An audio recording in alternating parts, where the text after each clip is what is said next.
I'm sure, alam ng Felma Landina yan kung nasa na mag-ama ko. Tinatago niya somewhere. So, anong balak mo? You know what? I need someone to infiltrate Felma's meat products. Para kuhanin ang loob ni Felma. At makakuha na impormasyon. Kaya, tinawagan ko yung kapatid ko, si Hilda. Si Hilda?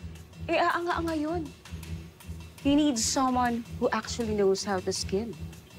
Well, siya lang available eh. Hayaan mo na, ititrain ko na lang. May choice ka. You have me.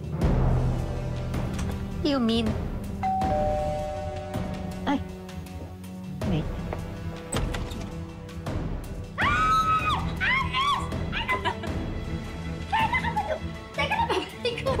Ano ba? Andito ka! Kailan ba? Ano nangyari? Ba't di ka nagpasabi? Well, what's the plan?